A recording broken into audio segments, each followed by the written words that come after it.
शयनावतु शयनो भुनक्तु शरीरं कर्वावहै तेजस्विनावधीतमस्तु मा विद्विषावहै। ओम शांति शांति शांति। अखंडमंडलाकारं व्याप्तं येन चराचरं तत्पदं दर्शितं येन तस्मै श्रीगुरुवे नमः। गुरुर्ब्रह्मा गुरुर्विष्णु गुरुर्देव महेश्वर गुरुसाक्षात् परब्रह्म तस्मै श्रीगुरुवे नमः। तस्मै श्रीगुरुवे। जय जय जय जय जय। एकादशी की वेला में समस्त गुरुजनों की तरफ से सब भक्तजनों और साधकों को भरपूर आशीर्वाद, बहुत आशीर्वाद। एक साधक के जीवन में कभी भी रिक्तता नहीं होती है जब तक उसके पास साधना है। गुरुजनों का जो कुछ भी है बस वही उसके जीवन का सार है, उसको करते रहना है। हम लोग पिछली एकादशी को प्रत्याहार और धारणा की क्रिया किए थे। प्रत्याहार और धारणा ये अष्टांग योग में है, यम नियम आसन प्राणायाम। इसके बाद प्रत्याहार और फिर धारणा। तो मैंने पिछली एकादशी को बताया था कि प्रत्याहार और धारणा दो नहीं है, एक ही है। ये एक दूसरे के पूरक है, जैसे एक सिक्के के दो पहलू होते हैं। अब इसको यूं समझ लें, प्रत्याहार कहते हैं जो अंदर में जम चुका है उसको बाहर निकालना, और धारणा कहते हैं कि जब निकल चुका है तो बाहर वाले को भीतर ले जाना। तो प्रत्याहार होता है संसार का। जब तक चित्त में संसार बसा हुआ है, घटनाएं बसी हुई हैं, तब तक ईश्वर के लिए जगह रिक्त नहीं मिलता है, तो चित्त में ईश्वर विराजमान नहीं हो पाते हैं। तो जिस दिन हम प्रत्याहार कर देते हैं संसारिक चीजों का, तब धारणा अपने आप बन जाती है ईश्वर की। फिर आपको धारणा करने की आवश्यकता नहीं है। जैसे आप जिस दिन ये संकल्प लेते हैं कि हमें सत्य बोलना है, तो सत्य बोलने पर आपका अधिकार नहीं है, आपका अधिकार है असत्य को छोड़ने पर। आप अच्छा बनना चाहते हैं, अच्छा बनने पर आपका अधिकार नहीं है, बुरे को छोड़ने पर अधिकार है आपका। तो आप सिर्फ बुराइयों को छोड़ दें, अच्छाइयां स्वतः आ जाएंगी। इसलिए धारणा स्वयं बनती है साधक में। हमारा पुरुषार्थ है, हमारा कर्तव्य है कि अंदर जो संसार घुसा पड़ा है चित्त में, मन में, उसको बाहर निकाल दें। और नहीं तो कम से कम जब ध्यान में बैठते हैं तब प्रत्याहार करें। भगवान ने अर्जुन से कहा है कि अर्जुन, अभ्यास और वैराग्य ये दो चीजें ऐसी हैं जो ईश्वर को चित्त में बैठा देती हैं। तो प्रत्याहार का संबंध वैराग्य से है। जो वैराग होता है चित्त में, तो संसार निकल कर बाहर निकल आता है। तब ईश्वर देखते हैं कि जगह खाली है अंदर में, तब धारणा बन जाती है। अगर आपने प्रत्याहार नहीं किया तो लाख कोशिश कर ले, धारणा नहीं बन सकती है।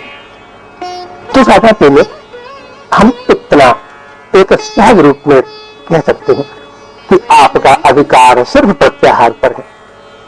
धारणा एक स्वतः क्रिया है, अपने आप होगी। आप लाख कोशिश करें कि भगवान का ध्यान कर लें, भगवान को चित्त में बैठा लें, नहीं कर सकते। जब तक चित्त संसारिक घटनाओं से रिक्त नहीं होता है, जब तक चित्त में संसार की विषय वासनाएं रिक्त नहीं होती है, तब तक सिर्फ ध्यान करने से भगवान नहीं आते हैं।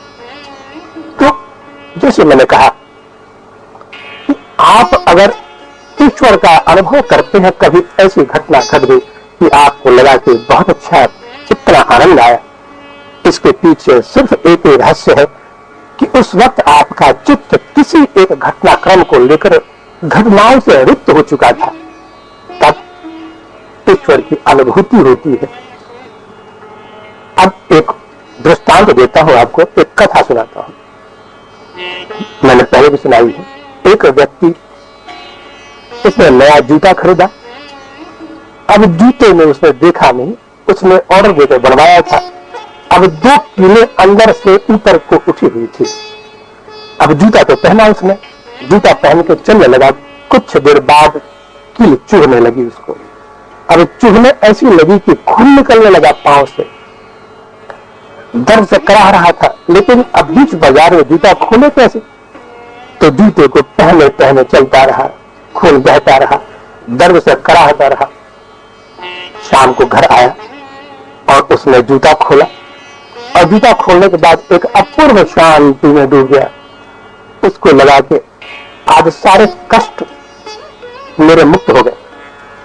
अब कई दिन तक वही उसने कभी कील को ठीक नहीं कराया। एक आदमी बार बार देख रहा था कि अजीब आदमी है, शाम को आता है तो चूही हुई कीलों से खून निकलता रहता है उसके पांव से, फिर भी कील ठीक नहीं करवाता वो। उसने 4-5 दिन बाद कहा कि बड़े अजीब आदमी है भाई, तुम जानते हो कि कील चूही हुई है और तुम्हारे पांव को कष्ट दे रही है, घाव हो सकता है, सेप्टिक हो सकता है, क्यों नहीं ठीक करवा लेते? उसने कहा कि काश तुमको ये बता सकता कि शाम को इतने कष्टों के बाद जब मैं लौट के आता हूं और जूते खोलता हूं, उसमें तो क्या आनंद का अनुभव करता हूं। लगता है कि बस सारे दिन की थकान मिट गई। तो कष्टों के बाद जब कष्टों का निवारण होता है, तब लगता है कि सब आनंद ही आनंद है।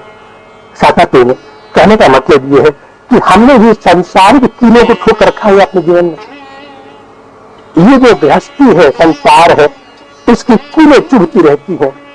और फिर कभी अगर सत्संग में बैठे, गुरुजनों के पास आए और गुरुजन आपके चित्त से संसार को निकाल कर बाहर करते हैं 1 घंटे के लिए, तब आपको लगता है कि कितना आनंद है मंदिर में, सत्संग में, गुरुजनों के पास जाने में।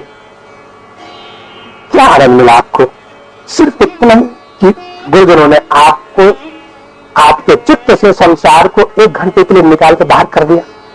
जैसे उसने जूता निकाला, आपने संसार को निकाला। कीलें चुभ रही है तो इन चुभन से आपको 1 घंटे की मुक्ति दिलवाई जाती है और आपको लगता है कि बहुत आनंद आए।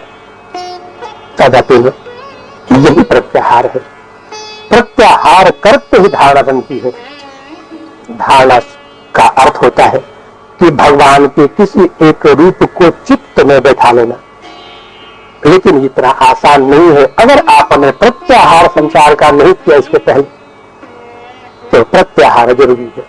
प्रत्याहार के बगैर जगह रिक्त नहीं होता है, और जब तक जगह खाली नहीं होगा तब तक आने वाला बैठेगा कहां। तो अब तक हमने प्रत्याहार और धारणा की बात की। ये पिछले एकादशी को इसकी चर्चा की गई थी, इसकी क्रिया भी करवाई मैंने। अब आगे बढ़ते हैं ध्यान, क्योंकि प्रत्याहार, धारणा, फिर ध्यान और फिर समाधि। तो ध्यान की क्रिया अब शुरू हो रही है। और ध्यान क्या चीज है इसको जाने, ध्यान का महत्व क्या है इसको जाने। और अगली एकादशी को भी ध्यान की ही व्याख्या करूंगा और ध्यान करवाऊंगा। मैं चाहता हूं कि आप ध्यान को अच्छी तरह समझें। आप कह भी देते हैं कि हम बैठे और ध्यान किए भगवान का, हमने गुरुजनों का ध्यान किया। साझाते में ध्यान कभी भी भगवान का नहीं हो सकता है। कहीं भी किसी गुरुजन का ध्यान का अर्थ होता है सिर्फ अपने आप का ध्यान, यानी आत्म स्वरूप का ध्यान। आप ब्रह्म रूप में, अपने ईश्वरीय रूप में अपने आप को तलाशने का नाम है ध्यान। तो अब आपको समझ में आ गया कि जब आप ये कहते हैं कि मैंने भगवान का ध्यान किया, तो ध्यान नहीं था, वो धारणा थी। उसी का नाम धारणा है। अब धारणा में चाहे आप भगवान कृष्ण की धारणा करें, राम की धारणा करें, शिव की करें, माँ की करें, वो ध्यान नहीं है। हाँ, माध्यम बनता है वही भगवान का। कोई भी एक लीला स्वरूप ही माध्यम है अपने तक पहुंचने का। लेकिन जिस दिन ध्यान शुरू हो गया, उस दिन सिर्फ आपका ही ध्यान होगा। उसमें कोई भगवान नहीं, कोई गुरु नहीं, सिर्फ आप होंगे। लेकिन आपका ये स्वरूप नहीं, संसारिक स्वरूप नहीं, ईश्वरीय स्वरूप। तो आइए आज हम लोग ध्यान को अच्छी तरह समझें और ध्यान के महत्व को जानें। देखिए, ध्यान एक वरदान है जीवन का। मनुष्य के जीवन में एक वरदान स्वरूप है ध्यान। ध्यान एक ऐसा झरोखा है, एक ऐसी खिड़की है जिसके अंदर में आप बैठे हैं ईश्वरी रूप में। इसलिए ध्यान को जानना बहुत जरूरी है। ध्यान शब्द को लेकर भ्रमित न होए, क्योंकि जिसको आप ध्यान कहते हैं वो धारणा है, और धारणा भी तभी पुष्ट होगी जब प्रत्याहार हो जाएगा। आप संसारिक चिंताओं को लेकर बचपन से लेकर अब तक की सारी घटनाओं को लेकर घूमते रहते हैं। उन सब को आपने चित्त में बैठा रखा है। चित्त में जरा भी जगह नहीं है कि ईश्वर आकर विराजमान हो सके। और फिर आप कहते हैं कि गुरुदेव के पास कि हे गुरुदेव, ध्यान नहीं होता है। कैसे उम्मीद करते हैं कि ध्यान हो पाएगा? रिक्त कीजिए जगह को, चित्त को साफ कीजिए, चित्त को निर्मल कीजिए। इसी का नाम प्रत्याहार है। और प्रत्याहार बगैर वैराग्य नहीं होता है। और सारे दिन वैराग्य की आवश्यकता नहीं साझाते हैं। सुबह में जब आप बैठते हैं अपने पूजा घर में अपने ध्यान के लिए, उस वक्त संसार को बात है क्या? इसका अभ्यास करना पड़ेगा। इतना याद रखें कि जब तक धारणा पुष्ट नहीं होती है, ध्यान कभी नहीं हो सकता। और धारणा पुष्ट तब भी होगी जब प्रत्याहार सिद्ध होगा।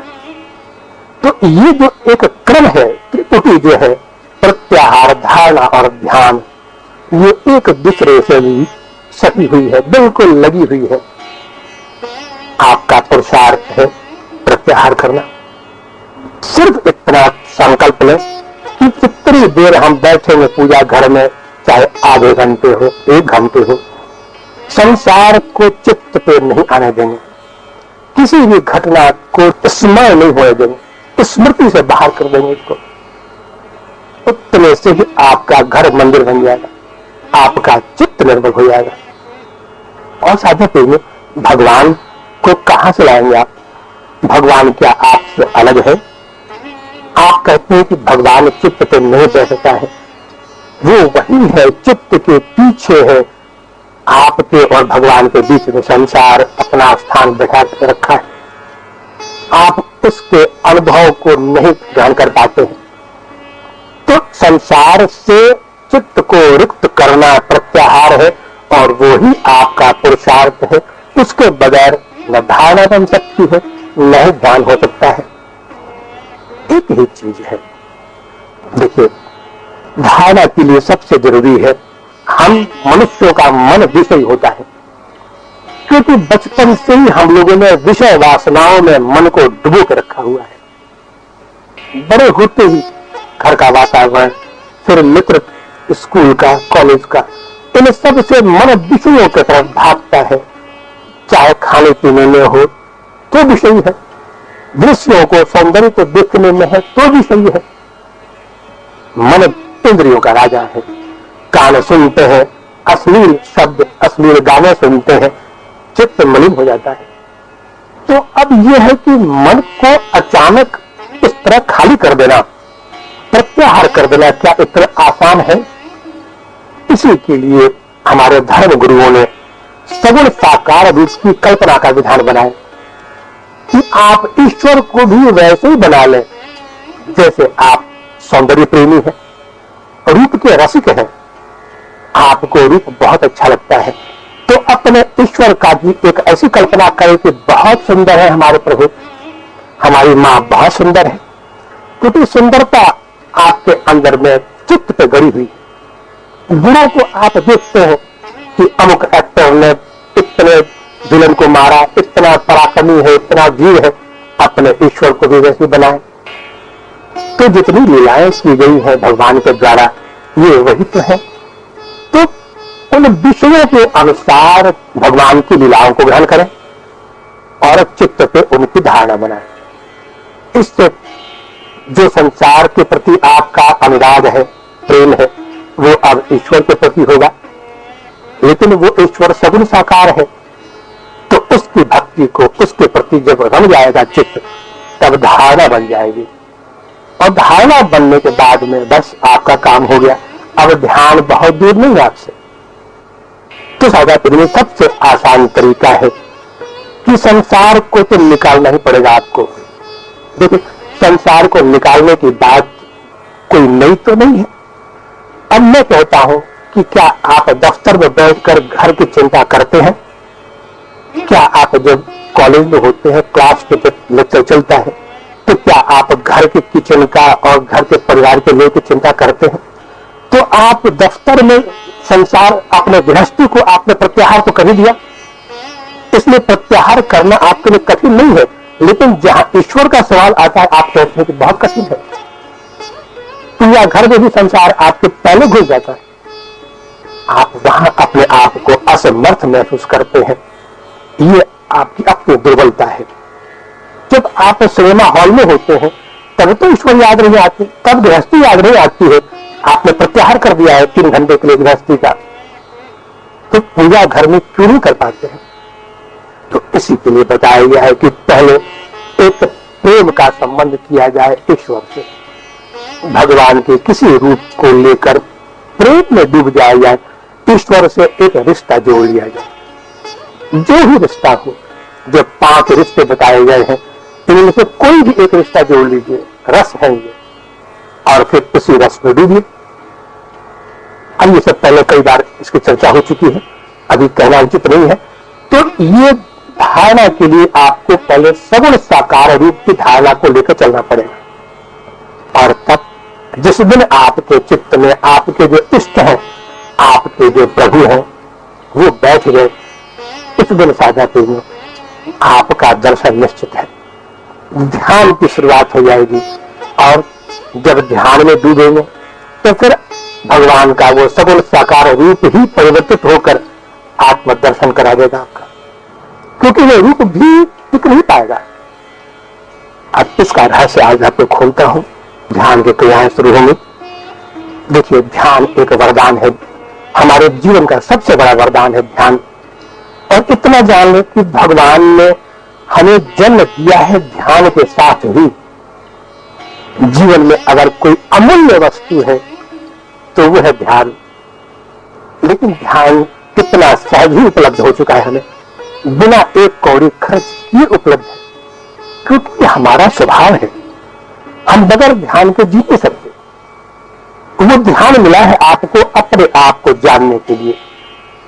ध्यान का मतलब होता है कि अपने आप को जान लीजिए, लेकिन आप उसी ध्यान के माध्यम से आप संसार को जान लेते हैं। जितने भी जो मार्ग है, डॉक्टरी का है, इंजीनियरिंग का है, जितने मार्ग है, सबको आपने ध्यान से जाना है, क्योंकि बिना कंसंट्रेशन के आप आगे नहीं बढ़ सकते। तो वहां आपने ध्यान का प्रयोग तो कर लिया और फिर आप सफल भी हो गए। उसी को आधार बनाकर अपने आप को जान ले, ये सबसे बड़ी उपलब्धि है। तो साझा प्रेम ध्यान वो झरोखा है, वो माध्यम है जिसमें आप अपने आप को जान सकते हैं, और अपने आप को जानने का नाम ही ध्यान है। ध्यान में जब भी बैठेंगे, न ईश्वर आएंगे, न गुरुजन आएंगे, कोई नहीं आएगा, सिर्फ आप आएंगे। लेकिन आपका ये रूप और सौंदर्य नहीं, साक्षी भाव में आप आएंगे, वही ईश्वरी भाव है, वही आत्मदर्शन है। देखिए, भगवान ने हमें इतनी बड़ी उपलब्धि इसलिए दी है ना, कि हम अपने आप को जान सकें। जैसे एक बीज है, कोई भी एक बीज है या आम की गुठली है, उसको बीज को पता नहीं है कि कितनी बड़ी शक्ति इसमें है। उस एक बीज में अगर हम कहें कि एक पूरा बागीचा या एक जंगल छिपा हुआ है, इस एक बीज में इतनी शक्ति है कि एक जंगल को पैदा कर सकता है। बीज को जमीन में बोते ही वो धरती को चीर देता है, और फिर जब पेड़ बना तो उसमें असंख्य लाखों बीज और पैदा होते हैं। उन एक एक बीज से फिर हजारों वृक्ष पैदा होंगे। क्या इस शक्ति का उस बीज को पता है? नहीं है, क्योंकि वो अपने अंदर झांक नहीं सकता। उसके अंदर में जड़ता ज्यादा है, उसके अंदर में चेतनता अभी सोई हुई है। आप जान सकते हैं, ईश्वर ने मनुष्य को ये अधिकार दिया है कि तुम झांको अपने अंदर में, क्योंकि तुम चैतन्य हो। तुम झांक सकते हो, लेकिन हम झांकते नहीं है। ईश्वर ने कहा है कि ये जो अपने अंदर में झांकना है, उस झरोखे से जिसमें हम विराजमान है। साधा के इस झांकने का नाम ही है ध्यान। ध्यान की परिभाषा है अपने आप को देखना, और माध्यम है ध्यान यानी मेडिटेशन। तो ये जो ध्यान प्रक्रिया है साधक प्रेमियों, आज इसको अच्छी तरह जाने। देखिए, इस बीज को तो पता नहीं था। आपको पता है? आपको अपनी शक्ति का पता है? आप कहते हैं कि बीज तो निर्बीज है, वो चैतन्य नहीं है। आप तो चैतन्य है। क्या आपको पता है कि आप कौन है? आप चैतन्य होकर भी नहीं जानते कि आप कौन है। ये सबसे बड़ी विडंबना है, इसलिए कि संसार में आपकी शक्ति को छेड़ कर दिया है। आप विस्मृत हो चुके हैं। आपकी जो विस्मृति है अपने स्वरूप से, ये सबसे बड़ा नुकसान है मनुष्य जीवन का, कि हम क्या हैं और क्या मानते हैं अपने आप को। तो जिस दिन आप ध्यान का आश्रय लेंगे, उस दिन आपको अपनी खोई हुई शक्ति का पता लग जाएगा। इसी शक्ति को जानना ही चाहते हैं। जब भी अंदर प्रवेश करेंगे, जैसे अगर हम कहें कि बाहर में सुंदर धूप खिली हुई है, सुंदर बागीचा है, फूल पत्तियों की खुशबू से वातावरण भरा पड़ा है, इतने सुंदर गुलाब के, चमेली, चंपा की खुशबू से भरा पड़ा है बाहर का वातावरण, लेकिन हमने खिड़की बंद रखी है अपने कमरे की, चारों तरफ से बंद रखा है हमने, तो बाहर के वातावरण की खुशबू को आप अनुभव नहीं कर पाएंगे। अंदर में खिड़की खोलनी पड़ेगी ना, तब तो सूरज की किरणें आएंगी, तब इन सुंदर पशु पक्षियों के संगीत को सुन पाएंगे, इन फूलों की सुंदरता को, फूलों की खुशबू को अनुभव कर पाएंगे। ये खिड़की का खोलना ही ध्यान है। ध्यान की चीजें बताता हूं मैं। ध्यान वही कर सकता है जो संकल्पवान हो, जिसमें संकल्प करने की शक्ति हो।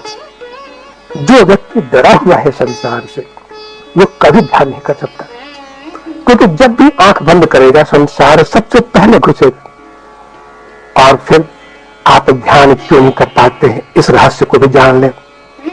आपने बचपन से जितने भी पाप कर्म किए हैं, जो गलत कार्य किए हैं, उसको छिपाया है आपने। अपने बड़ों को नहीं बताया कि हमसे अमुक पाप हो गया, अमुक दोष हो गया, अमुक गंदा कार्य कर दिया हमने। आप अपने माँ बाप से, गुरुजनों से, भाई बंधुओं से छिपाते हैं। तो छिपाकर आपने कहाँ रखा है उसको? चित्त में छिपा दिया है। चित्त ही वो तिजोरी है जिसमें हम बचपन से सारे बुरे कर्मों को छिपाते आए हैं। अब ये चित्त अंदर है आपके। अब आप गुरु के पास गए, गुरु ने आपको ध्यान करना सिखाया, और आप ध्यान में बैठे तो जो अंदर गए तिजोरी के उस खजाने का खुल जाता है पिटारा। और ये भयानक दृश्य जो सामने प्रकट होता है कि इतने पाप किए हैं हमने, इनको हमने कभी बाहर निकाला नहीं। लाख कोशिश करते हैं कि ध्यान हो जाए, लेकिन अपने उन चीजों को देखकर तत्काल आंख खोल देते हैं। बैठ नहीं पाते आप, 10 मिनट भी आंख बंद करके बैठ नहीं पाएंगे। तो ये जो विकार अंदर में है संसार के, इनको निकालना प्रत्याहार है। इसके लिए अभ्यास तो कौन्तेय वैराग्येन च गृह्यते। भगवान ने स्पष्ट कहा है कि अर्जुन, इतना आसान नहीं है। ये जीवन एक कर्म क्षेत्र है, ये रणभूमि है, कुछ क्षेत्र है ये। इसमें एक संकल्पवान व्यक्ति अर्जुन जैसा ही ध्यान कर सकता है। और संकल्प 3 होना चाहिए। 3 संकल्प ले। जब भी ध्यान करने बैठे तो एक दृढ़ निष्ठावान व्यक्ति की तरह संकल्प ले, क्योंकि आप अपने आप को संसारिक व्यक्ति समझकर वह ध्यान करने बैठेंगे तो असंभव है ध्यान। क्योंकि ध्यान का संबंध सगुण साकार से जब तक है तब तक तो आप कर सकते हैं कि भगवान की लीलाओं का स्मरण कर रहे हैं आप ध्यान में बैठकर। रामायण है, महाभारत है, इनमें भगवान की लीलाओं को स्मरण करते हैं। ये धारणा है, धारणा भी रोचक लोग बना देते हैं। अपने अनुसार लीलाओं को स्मरण करना, तो सिनेमा हॉल की तरह आप ध्यान भी करते हैं। कथा कहानी की तरह ध्यान करते हैं। ध्यान वो नहीं है। ध्यान का मतलब है अपने आप को जानना, अपनी शक्ति को पहचानना। और जहां आपका संबंध है वहां न गुरु है ना ही ईश्वर है। तो 3 संकल्प है। ये संकल्प दृढ़ होना चाहिए प्रेमियों को कि उस 1 घंटे में जब आप पूजा घर में बैठे, अपने ध्यान कक्ष में बैठे, तो अपने आप को संसारिक व्यक्ति न माने, आप ईश्वरीय व्यक्ति हैं। तो आपका संकल्प होगा कि इस ब्रह्मांडीय रचना का मैं एक सुंदर कृति हूं। ईश्वर ने जो निर्माण किया है इस अभूतपूर्व संसार का, इस ब्रह्मांड का, उसकी मैं एक अभूतपूर्व रचना हूं और मैं परमात्मा का अंश हूं। इस संसार से मेरा कोई संबंध नहीं। ये संसार मेरे रास्ते में बाधित तो बन सकता है, सहायक नहीं बन सकता। तो मेरा कर्तव्य है कि संसार के प्रति हम अपना सारा निष्ठा संसार को देंगे, लेकिन जो प्रेम और अनुराग है वो ईश्वर के प्रति रहेगा। तो हम ईश्वर की एक सुंदर रचना है और इस संसार ने हमें हमारे अपने स्वरूप से विस्मृत कर दिया है। और मेरा अधिकार है उस महाप्रभु, उस परमात्मा की गोद में बैठने का, क्योंकि उसके हम अंश हैं।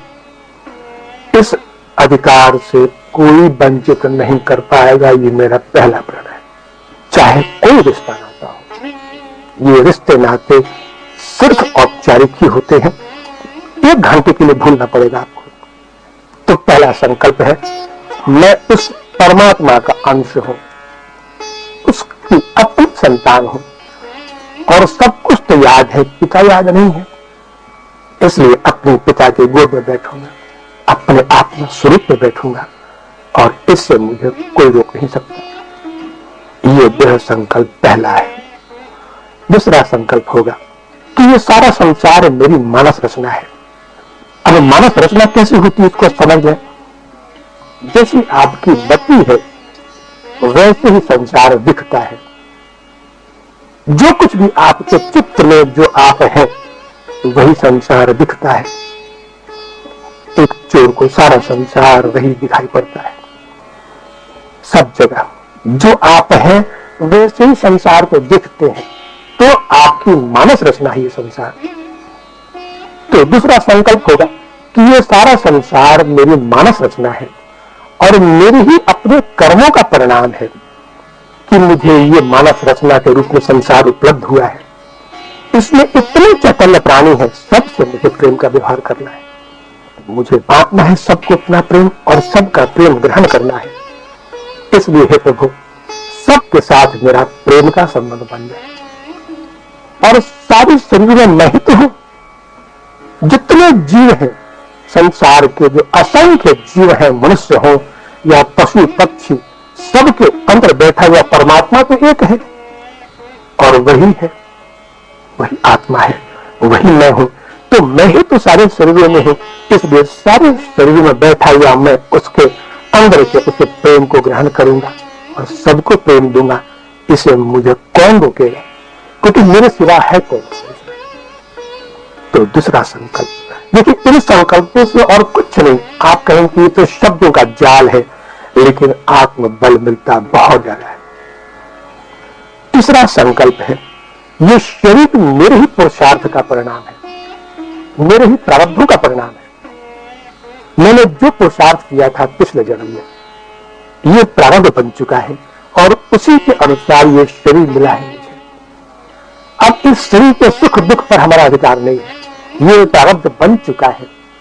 तो जिस चीज पर अधिकार नहीं है इसमें बहुत हेर फेर नहीं कर सकता मैं।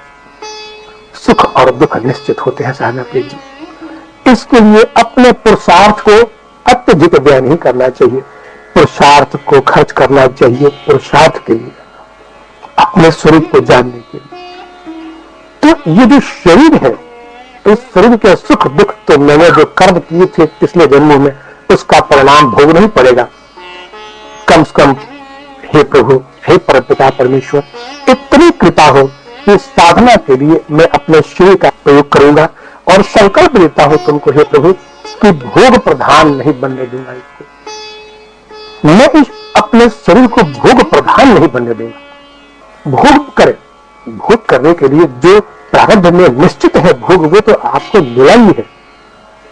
लेकिन आप अत्यधिक भोग जब करते हैं तो फिर किसी काम के लिए रह पाते, तब योग खत्म हो जाता है, तब ईश्वर से दूर हो जाते हैं। तो तीसरा संकल्प है कि मैं अपने शरीर को भोग प्रधान नहीं बनने दूंगा, ये वचन देता हूं तुमको प्रभु। तुम्हारी तलाश में जब जा रहा हूं अंदर में, तो ये तुमको 3 वचन दिया मैंने। और इतना करने के बाद साधना प्रेमों, एक बार दृढ़ संकल्प करके बैठेंगे तो अनुभव करेंगे कि कितनी शक्ति आ गई, और आपको लगेगा कि अब ये संसार रूपी जो एक दानव है, ये हमसे अब दूर जा रहा है, अब छटक के दूर बैठ गया वो हमसे, और तब ध्यान सुंदर होगा। तो ये 3 संकल्प आपको करना पड़ेगा, और ये संकल्पवान व्यक्ति ही ध्यान का अधिकारी है। देखिए, धारणा का अधिकारी सभी है, इसके लिए कहीं कोई किसी चीज के लिए वर्जित नहीं है। आप जिस चीज की धारणा करनी चाहे, भगवान का जिस रूप की धारणा करनी चाहे आप करते हैं, इसके लिए कोई बंधन नहीं है।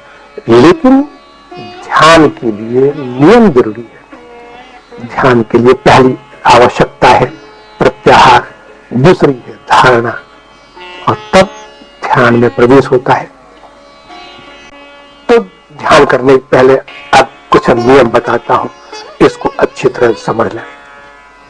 जब भी ध्यान में बैठेंगे तो जो कुछ भी दिखेगा, आप इतना ही सिर्फ जान लें कि इस दृश्य से आपका कोई संबंध न था, न है, न रहेगा। जो भी आए, यानी उसको दृश्य कहते हैं। आप दृष्टा हैं, वो दृश्य है, आप उसमें उलझे नहीं, क्योंकि वो सब झूठा है। तो दृश्यों को कभी देखने का प्रयास न करें, उसमें उलझे नहीं, वो दृश्य है।